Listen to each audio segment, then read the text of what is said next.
News. తెలంగాణలో party ఫిరాయించిన ఎమ్మెల్యేల కేసుపై నేడు సుప్రీంకోర్టులో విచారణ జరగనుంది. గత విచారణలో 3 ఎమ్మెల్యేలపై విచారించిన సుప్రీంకోర్టు ధర్మాసనం నేడు మరో 7 ఎమ్మెల్యేలతో కలిపి మొత్తం 10 మంది ఎమ్మెల్యేలపై విచారణ జరపనుంది. ఈ నేపథ్యంలో సుప్రీం విచారణపై ఇరు పార్టీల్లో ఉత్కంఠ నెలకొంది. తమకు అనుకూలంగా వస్తుందని బీఆర్ఎస్ అధిష్టానం ఆశాభావం వ్యక్తం చేస్తోంది. గతంలో ఇలాంటి కేసులో సుప్రీం తీర్పులు తెలంగాణకు కూడా వర్తిస్తాయని బీఆర్ఎస్ అభిప్రాయపడుతోంది. ఈ నేపథ్యంలో 10 నియోజకవర్గాల్లో ఉప ఎన్నిక ఖాయమని బీఆర్ఎస్ నేతలు ధీమా వ్యక్తం చేస్తున్నారు.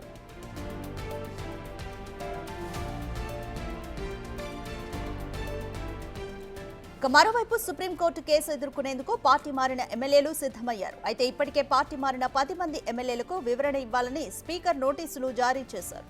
ఈ నేపథ్యంలో 40 రోజుల సమయం కావాలని స్పీకర్కు సమాధానమిచ్చారు పార్టీ మారిన ఎమ్మెల్యేలు. అలాగే అసెంబ్లీ తరపు లాయర్లతో పాటు సొంతంగా కూడా లాయర్లను పెట్టుకున్నారు పార్టీ మారిన ఎమ్మెల్యేలు.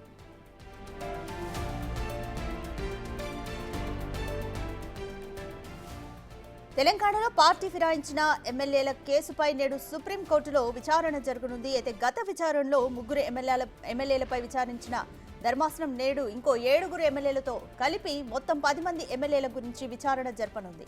ఈ నేపథ్యంలో సుప్రీం విచారణపై ఇరు పార్టీల్లో ఉత్కంఠ అయితే కొనసాగుతుంది. తమకు తీర్పు అనుకూలంగా వస్తుందని బీఆర్ఎస్ అధిష్టానం ఆశాభావం వ్యక్తం చేస్తుంది. ఎందుకంటే గతంలో ఇలాంటి కేసులో సుప్రీం తీర్పులు తెలంగాణకు కూడా వర్తిస్తాయి అన్న ఆశాభావం బీఆర్ఎస్ లో కనిపిస్తోంది. ఈ నేపథ్యంలో 10 నియోజకవర్గాల్లో ఉప ఎన్నిక కూడా ఖాయమని బీఆర్ఎస్ నేతలైతే ధీమా వ్యక్తం చేస్తున్నారు. ఇక మరోవైపు ఈ కేసును ఎదుర్కొనేందుకు పార్టీ మారిన ఎమ్మెల్యేలు కూడా సిద్ధమవుతున్నారు.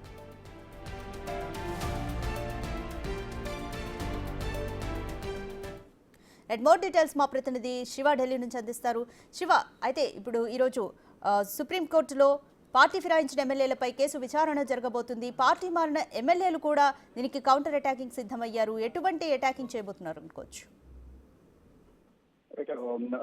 ఈరోజు తెలంగాణలో పార్టీ ఫిరాయించిన ఎమ్మెల్యేలకు సంబంధించి కేసు సుప్రీంకోర్టులో విచారణకు రానుంది.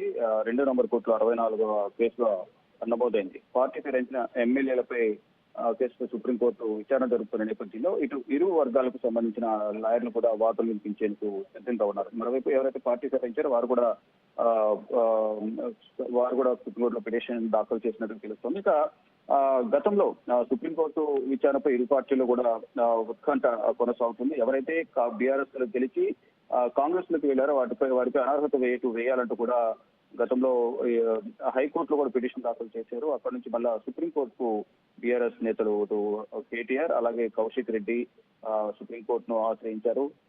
ఈ నేపథ్యం ఏం జరగబోతున్నట్టు కూడా గత విచారణ సందర్భంగా ఇటు స్పీకర్ కు కూడా ఆదేశాలు జారీ చేశారు. వారికి నోటీసులు జారీ చేసి వారి దగ్గర వివరణ కోరాలని తెలిపిన నేపథ్యంలో ఇటు స్పీకర్ కూడా వారికి నోటీసులు జారీ చేశారు. అయితే ఇప్పుడు ఏం జరగబోతుంది అనేది ప్రధానంగా ఉత్కంఠ కొనసాగుతుంది. ఒకవేళ అనర్హత వైపు పట్టి మాత్రం ఉప ఎన్నికలకు వెళ్తాం, ఉప ఎన్నికల్లో మేమే గెలుస్తామంటూ కూడా బీఆర్ఎస్ నేతలైతే ధీమా వ్యక్తం చేశారు. కేటీఆర్ కూడా గతంలో ఎక్కడైతే వీరు ఎమ్మెల్యేలు పార్టీ ఫిరాయించారు అప్పటి నుంచి కూడా అనర్హత వేసిన తర్వాత ప్రజలకు వెళ్తే ఎవరు మద్దతు ఎవరికి తెలుస్తుంది, మళ్ళీ మేమే ఉప ఎన్నికలు వస్తామని మేమే గెలుస్తామంటూ కూడా కేటీఆర్ ధీమా వ్యక్తం చేస్తున్నారు. 10 మంది ఎమ్మెల్యేలు ఎవరుతున్నారో వారందరికీ కూడా స్పీకర్ కూడా నోటీస్ ఇచ్చారు, వివరణ ఇవ్వాలంటూ కూడా. ఒకవైపు ఈ రోజు కేసు ఉంది, దానికి సంబంధించి వారు 10 మంది ఎమ్మెల్యేలు కూడా స్పీకర్ ను సంప్రదించినట్టుగా కూడా తెలుస్తుంది. అయితే కానీ ఈ అసెంబ్లీ తరఫున లాయర్లకు తోడు ఇటు ఇరువురి అసెంబ్లీ మరోవైపు ఇటు సొంతగా పార్టీని పెట్టుకున్న పార్టీ మారిన ఎమ్మెల్యేలు కూడా సొంతగా ఇటు లాయర్లను పెట్టుకున్నారు. ఇక వాదనల సందర్భంగా ఎటువంటి అంశాలను వారు వాదనలు తీసుకుంటారు, ఇటు ఇరువురు వాదనలు అయిన తర్వాత కోర్టు ఎటువంటి వాదనలు పరిగణలోకి తీసుకుంటుంది అనేది కూడా చూడాల్సి ఉంది. మొత్తంగా చూసుకుంటే ఈ పార్టీ ఎమ్మెల్యేలకు సంబంధించి